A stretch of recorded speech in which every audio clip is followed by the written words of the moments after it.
kids have summer camp. Us Brits have something like that, but without the Native American camp names and obnoxiously rich kids. I went to 2 different outdoor team building things. I honestly don't know what to call them, so outdoor thing it is. My first experience with these was at a place called Sayers Croft. It was this lovely rustic place in the middle of some woods. Don't worry, no kids got murdered by a masked sports enthusiast. We had various activities planned for the week, such as night walks, educational stuff in a Viking roundhouse, and various other group activities. On the list of things to bring, we were required to bring a torch for the night walk. I brought a rather dim one with me, so I was popped in the back of our group with the other not-so-bright torches. The kid at the front of our little group had an incredibly bright head torch, so every time he turned to talk to us, we got temporarily blinded. I think at some point we stopped to sit and absorb the night atmosphere when an owl started hooting and a woodpecker started, well, pecking. That was pretty darn cool. Pretty much every night, we'd all settle down with mugs of hot chocolate and watch whatever DVD the teachers deemed appropriate. Most of the time it was Polar Express or some random movie we all ignored in favour of chatting among ourselves. It was rather cosy, especially after wandering around in the wet weather that makes England so famous. After that, us girls were ushered off into the other room to sleep. I got a bunk bed all to myself because everyone else was paired off. Haha.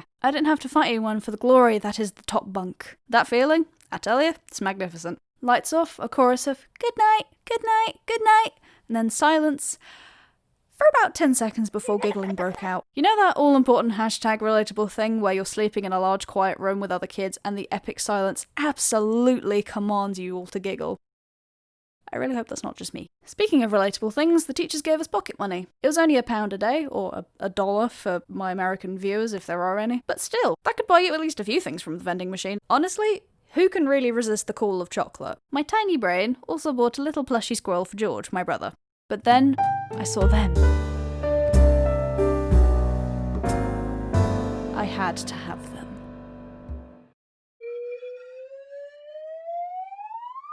Poop. My brain began whirring. Maybe I could ask the teacher nicely if I can have them.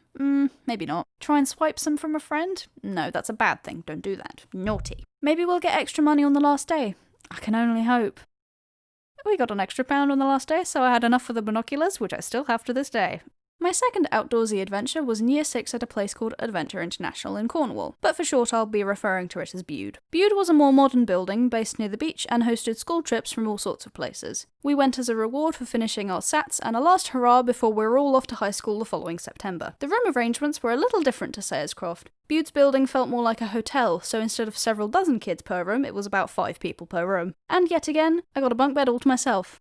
Oh yeah, it was a triple bunk. That was awesome. Never seen one of those before.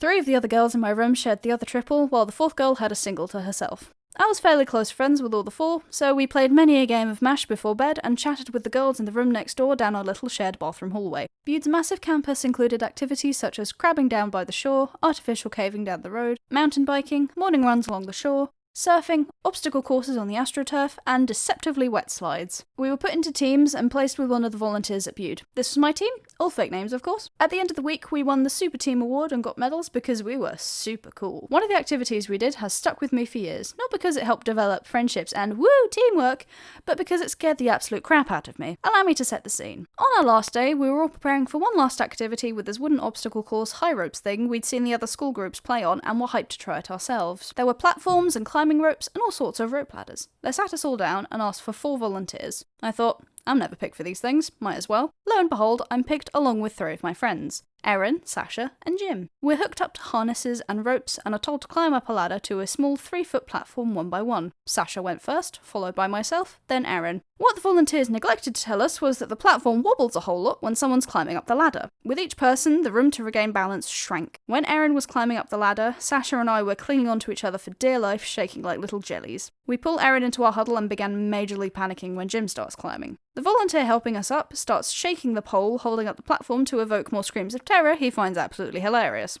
Jim joins us and we're all far too panicked and scared to do what we're meant to do. We're meant to hold hands and lean forward in a lovely display of trust and teamwork, but we refuse because I'm petrified of heights and so are the other 3 presumably.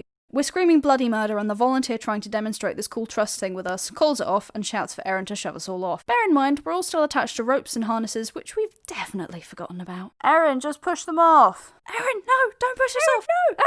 Erin, no, don't push us off! No! Erin pushes us off the platform one by one, then jumps off and joins us hanging in the air. Thank you, Erin. I didn't do any of the higher things for the rest of the morning. My leggies had turned to jellies. I don't do brave things. I'm not that fond of my feet turning to wobbly messes, but I did do one brave thing while we were at Bude. On some of the nights we were there, there'd be karaoke, and on one of those nights, I plucked up the courage to sing Aisling's song from Secret of Kells. You know, where she's singing to the cat and helps Brendan escape the tower.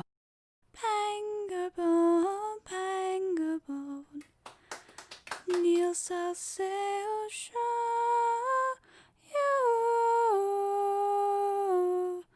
his nibeben bjør, og shall bjørk bjør. So that went well. Oh, how I wanted to curl into a ball. I quickly left and headed to the stairs where I saw some girls from another school hanging around. I don't remember how, but I started chatting with them and trying my best to be cool. One of the girls had her hair in tight braids tied with purple and white beads. She was so cool. She was probably my first girl crush. I feel really bad because I don't remember her name. So if you went to Adventure International during the summer of 2011 and had purple and white beads in your hair and remember talking to this dorky child, you awakened the awkward bisexual inside of me. All in all, these experiences at non-American summer camps taught me girls are really cute, I hate heights especially when they wobble, I like binoculars, and I am still a massive dork who loves niche things. Stay weird and wonderful, folks, wear masks, and don't sneeze on people. Toodles!